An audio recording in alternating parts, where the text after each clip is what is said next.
Les? Les Dennis? Is that you? Why, yes it is. How are you, Russ Abbott? Evidently better than you. Any reason why you're living in an alleyway? Well, after appearing on shit reality TV programs and coming off like a lunatic cock-end, no one would give me a job, so I now make ends meet by giving rim jobs to passers-by. That's quite disturbing, Les. I knew you were a bellend, but not quite to those sorts of levels. How about you, Russ? What have you been up to? I act down the West End in London. I kidnapped a local director's children for my own pleasure, as well as using them as leverage to actually attempt to make myself relevant to anyone that still remembers me. I'm also thinking about writing a new album called Abbott's Better Than All This Modern Shit You Fuckers. And I'm in talks with Simon Cowell about its release. I'm gonna be fucking huge again, I tell you. Sounds like you've got it made. I miss my stony-faced whore wife Amanda. It was like shagging a soggy rice cake, but it's better than licking dangleberries from a Canadian's balloon knot. Ah yes, Amanda.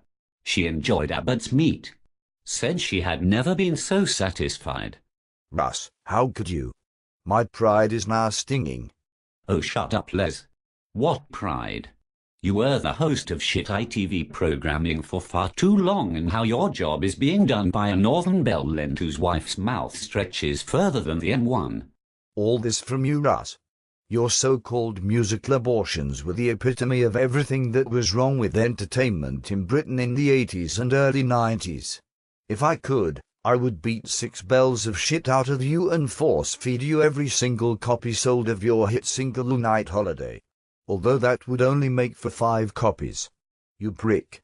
Les, like the rest of society, I am bored of you now. Your existence is irrelevant and your career is over. I expect you will soon be stacking shelves in Netto, you scumfuck. The sooner you take your own life, the better. I will go on to dominate the airwaves with my musical genius, and my acting will surely earn me 17 Oscars every year. I am that good. Oh, yes. Have you seen yourself lately?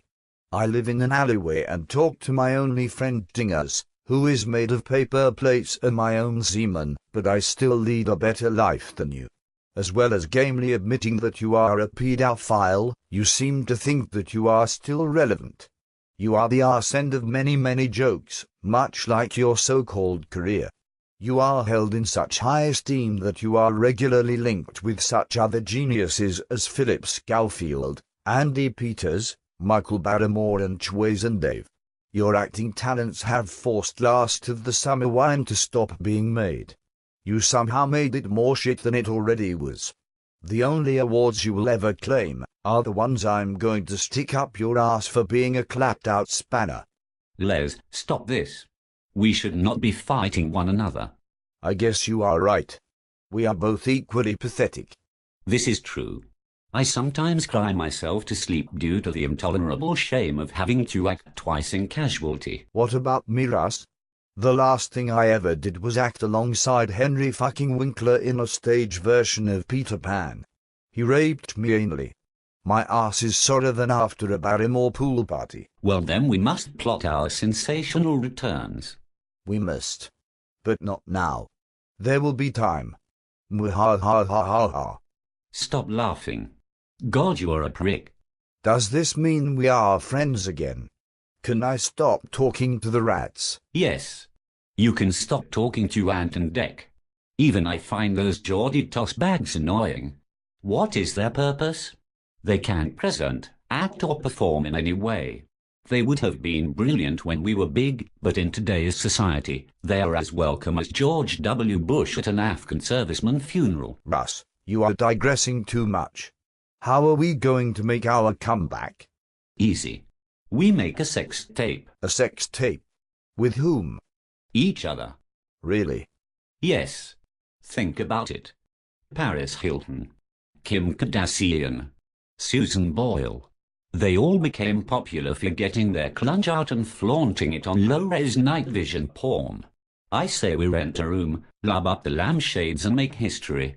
Russ, of all the ideas in the world, to ever be spouted out by individuals ranging from 4-year-olds to those in their 100s. That has to be the best idea ever. Isn't it just? We then release said tape to the Associated Press and boom, we are stars again. Will people hire us if we are known bum bangers? We would forever be known as the ones who painted equality in a lighter shade of brown. But you said it just. We shall forever be known. Inform us. Then I can unleash my big plans for world entertainment domination. And I can host a new ITV program called Wasteland Bangers. It's a docu soap about doggers who inhabit the local tips of Basingstoke, shagging dead animals and the occasional vacuum cleaner for hijinks. That sounds fantastic. We are both back. And in a big way. Right, I shall have to part ways with you now, Les. The smell of your rotting phallus is making me vomit in my own mouth. Epic. I have had a fun time seeing you again, Russ. It has been wizard. I shall contact you in the next few days to arrange our hotel rendezvous. Fantabutuzzi. Ta-ta for now, fuckface.